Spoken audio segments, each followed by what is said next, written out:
اور وسائل سے اللہ کے بغیر کچھ نہیں ہوتا. اللہ کے علاوہ جو کچھ بھی ہے اللہ کا غیر ہے، اور اللہ کے غیر سے اللہ کے بغیر کچھ نہیں ہوتا.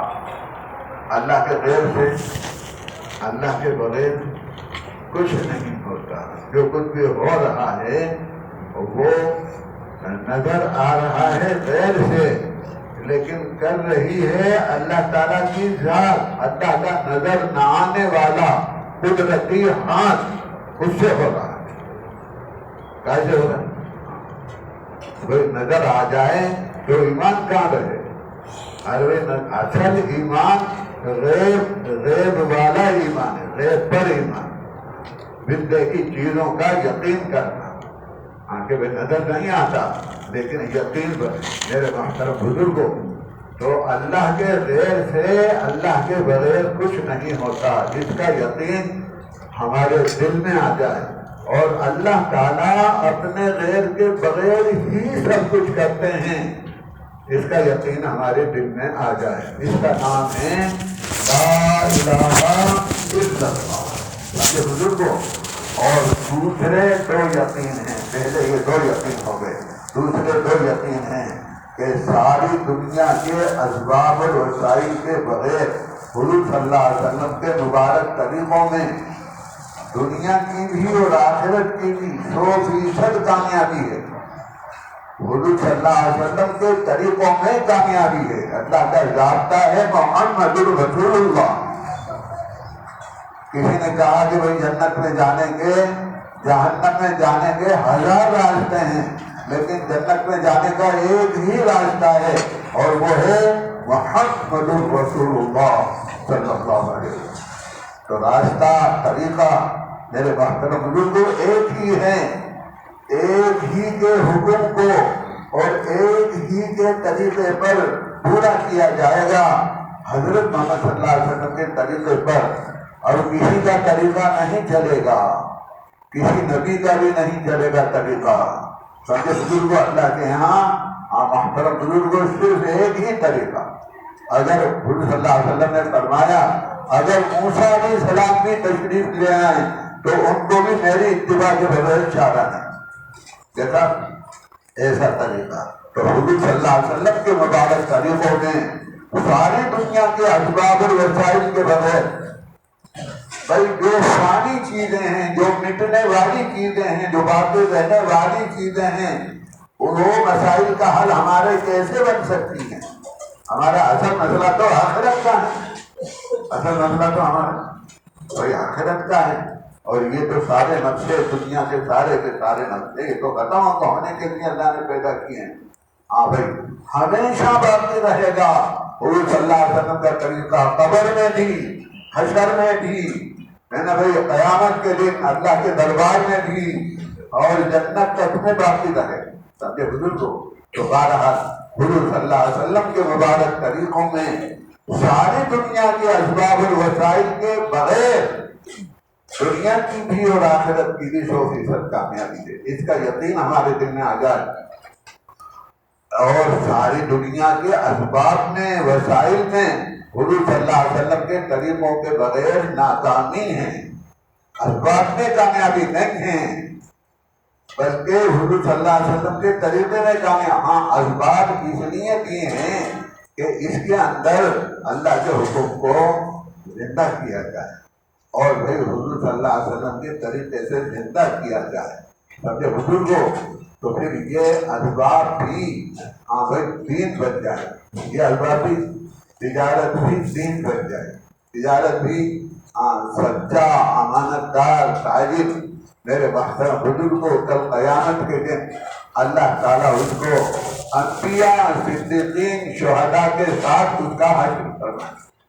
انبیاء، شہداء، صدیقین کے ساتھ اس کا کوئی تجارت ہے، سبب ہے یہ. لیکن امانت داری سے، سچائی کے ساتھ سنت اور شریعت کے مطابق زندگی بنائے گا.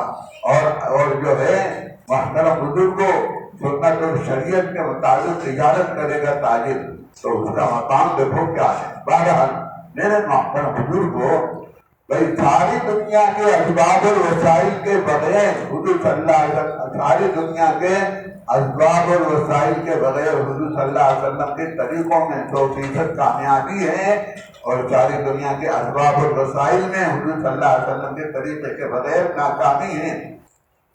اس کا یقین ہمارے دل میں آ جائے۔ مولانا میں نے یہ اس لیے عرض کیا ہے تھوڑا سا کہ مولانا یوسف صاحب رحمۃ اللہ علیہ کا فرمانا ہے کہ ذرا یقین تو بننے دو، ذرا یقین تو بننے دو، پھر دیکھنا دنیا میں عمل کے راستے سے کیسا انقلاب آتا ہے۔ دنیا میں عمل کے راستے سے انقلاب آئے گا۔ میرے محترم بزرگوں، صرف ایک عمل صرف دین کے ہر عمل میں حسن ہے، ذاتی کشش ہے، ذاتی حسن ہے، اور کیونکہ بھائی وہ جو ہے نا کشش یعنی خود بخود جو ہے بھائی کھینچ لیتا ہے، خود بخود کھینچ لیتا ہے دین لوگوں کو، اور حسن جو ہے وہ بھی حسن حقیقی حسن ہے۔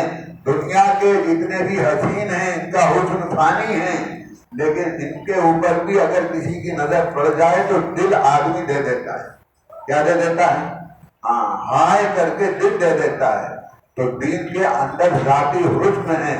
میرے محترم بزرگوں، بھائی جب دین زندگی میں آئے گا نا تو آپ یہ دیکھیے کہ زندگیاں جیسے خربوزے کو دیکھ کر خربوزہ رنگ بدلتا ہے، ایسے زندگیاں پلٹا کھائیں گے۔ زندگیوں کو دیکھ کر کے زندگیاں پلٹا کھاتی چلی جائیں۔ ایک مسلم گھرانہ اس کے پڑوس میں ایک غیر مسلم گھرانے نے آ کر اپنا آپ دیکھو رہنا شروع کیا۔ غیر مسلم گھرانہ آیا اور وہاں اس نے جو ہے رہنا شروع کیا۔ تو جیسے ہی وہ آیا نا تو مسلم گھرانے نے یہ سوچا آپس میں کہ بھئی یہ ہمارے پڑوس میں غیر مسلم گھرانہ آیا ہے، ابھی ان کو اپنی ترتیب جمانے میں اور پھر اپنا سارا نظام جو ہے چلانے میں کچھ وقت لگے گا تھوڑا سا، لاؤ ہم ان کی تھوڑی سی خدمت کریں۔ کیا کریں؟ ہم تھوڑی سی خدمت کریں۔ اور بھائیو بولتے نا آنکھیں مت بند کرو، میرے محترم بزرگوں کوئی تھوڑی سی خدمت کر لیں۔ تو تینوں وقت کھانا تیار کر کے 1 دن 2 دن 3 دن تک پہنچایا۔ پچھلے دن غیر مسلم گھرانے کے ذمہ دار نے آ کر کے اور بھائی بہت شکریہ ادا کیا اور کہا کہ بھائی آپ نے ہمارے خاطر بہت جو ہے تکلیف اٹھائی اور ہمارا بہت خیال کیا، لہذا ہمارا سارا نظام ٹھیک ہو گیا ہے اور اب وہ چلنے لگا ہے، اس لیے اب اس کی ضرورت باقی نہیں رہی، لہذا آپ زیادہ تکلیف دوبارہ نہ کریں۔ یہ کہہ کر کے وہ واپس گیا اور اپنے گھر میں جا کر کے اپنی بیوی سے کہا کہ اسلام کے بارے میں تیرا کیا خیال ہے؟ اس نے کہا میں پہلے ہی دن مسلمان ہو چکی ہوں، میں پہلے ہی دن مسلمان ہو چکی ہوں۔ محترم بزرگ ہو، یقین بنانا ہے اور عمل بنانا ہے، بس 2 ہی کام ہیں۔ یقین علم اور ذکر اسی کے لیے ہیں، اکرام مسلم اسی کی حفاظت کے لیے ہیں، اخلاص نیت اسی کی قبولیت کے لیے ہیں، اور دعوت اللہ اس کا ماحول بنانے کے لیے ہیں کہ ساری دنیا میں ایمان و عمل کا ماحول بنے۔ ماحول بنے گا دعوت سے، ماحول بنے گا جب مسلمان محترم بزرگوں ہر مسلمان کو دعوت، صحابہ کو دعوت دیتے تھے نہیں دیتے؟ صحابہ غیروں کو بھی دیتے تھے۔ ابھی ہمارا منہ نہیں ہے غیروں کو کہنے کا، ہماری زندگی میں نہیں ہے، خالی صورت سے مسئلہ حل تھوڑی ہوتا ہے، حقیقت چاہیے۔ کیسی چاہیے؟ محترم بزرگوں، بہرحال میں یہ عرض کرنا چاہتا ہوں کہ بھائی دیکھو ایک عمل جو اللہ پاک نے خاص طور سے عطا فرمایا ہے وہ سینٹروں کے جوڑ ہے۔ تو پہلے سینٹروں کے جوڑ میں تعلیم ہوتی ہے، اب نہیں ہوتی۔ تو تعلیم تو اس محنت کے اندر روح کا درجہ رکھتی ہے۔ کیسا درجہ؟ تو روح کے بغیر انسان کیسا؟ بولے بھائی کہ بھئی یہ زمین پر رکھنے کے لائق نہیں ہے، اس کو دفن کر دیا جائے. سمجھے بزرگوں، تو تعلیم ہی ختم ہو گئی. پھر اس کے بعد میں روزانہ گشت ہوتا تھا، اور گشت کی مبارک محنت کے اندر ریڑھ کی ہڈی ہے، تو ریڑھ کی ہڈی نکالی جائے تو گوشت کا لوتھڑا کسی کام کا نہیں. میرے محترم بزرگوں، دیکھو واقعات تو بہت ہیں سمجھنے سمجھانے کے لیے، لیکن اللہ پاک نے دیکھو اس عمل کو کیا ہے، لہذا اب حضرت کی دامت برکاتہم بھی فرما رہے ہیں کہ یہ حلقوں کے جو ماہانہ جوڑ ہیں مسجد وار، بھائی جو حلقوں کے جوڑ ہیں یہ شب گزاری کا نعم البدل ہے. یہ شب گزاری کا نعم البدل ہے. یہ شب گزاری کا نعم البدل ہے. شب گزاریاں ہوتی رہیں لیکن یہ شب گزاری کا نعم، اس لیے کہ اس میں کارگزاری بھی ہے، اس میں حاضری بھی ہے، اور اس میں محترم بزرگوں آپ یہ دیکھیے آگے بھائی 4 عمل کے ساتھ بھائی دیکھو حلقوں کے جوڑ ہوں گے، لیکن دیکھو حلقوں کے جوڑ بھی بغیر محنت کے بھائی دیکھو بے جان ہیں. کیا ہیں؟ محنت کے ساتھ. تو اس کو ذرا توجہ سے سنو گے، سب ذمہ دار ہیں ماشاء. ہماری ہر مسجد کے اندر سب سے پہلے تو یہ ہے کہ دیکھو ہمارے سینٹر کتنے ہیں، تو 42 سینٹر ہے نا بھائی. تو 7 چھکے، ارے بولو 42، 7 چھکے 42، تو 6 زون بنے گے. 7 سینٹروں کا ایک زون بنایا جائے، 7 سینٹروں، اور ہر سینٹر کا ایک دن میں جوڑ کیا جائے تو 7 دن میں 7 سینٹروں کا جوڑ ہوگا. برابر ہے. تو الحمدللہ اب جو ہے دیکھو ایک زون کا جوڑ، 7 سینٹر ایک زون ہے. اب اس کے زون کے جوڑ کرنے کے لیے ماہانہ 10 دن کے اعتبار سے بھائی ساتھیوں کو ابھی دیکھو تیار کیا جائے. ساتھی تو تیار ہیں لیکن بھائی ان میں سے چن لیا جائے. ہر مسجد کے اندر کم سے کم محترم بزرگوں 2 3 4 ساتھی ایسے ہیں اس وقت میں. 2 3 4 ساتھی بڑی مسجدوں کے اندر اور بھی زیادہ ہیں. ہماری مسجد چھوٹی سی ہے. کیسی ہے؟ چھوٹی سی ہے. اس میں 4 جماعت چلانے والے ہیں، اس میں سے 3 ساتھی اس وقت میں ماہانہ 10 دن دے رہے ہیں. سمجھ رہے کہ نہیں آپ؟ ارے بھائی سمجھ رہے نہیں سمجھ رہے؟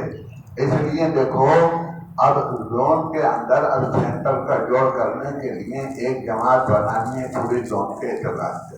تو ہر سینٹر میں 12 مسجدیں ہیں، تو 12 ستے 84، تو ہر مسجد سے ایک ساتھی، ابھی تو صرف ایک ساتھی ماہانہ 10 دن دینے والا بھائی طے کر لیا جائے تو 84 ساتھی آسانی سے ہمیں جو ہے وہ مل جائے. ہر مسجد سے ایک ساتھی کر لیں گے انشاءاللہ. اور بھائیو پہلے تو زون بنا لیا جائے، ضلع کے ذمہ دار اس کی پوری توجہ دیں اس پر اور پوری فکر کریں. اور بھائی کوئی مسئلہ نہیں ہے، بھائی 6 زون بن جائیں گے اللہ کے فضل سے. تو بہرحال اب ہر مسجد سے ایک ساتھی کیا تو 84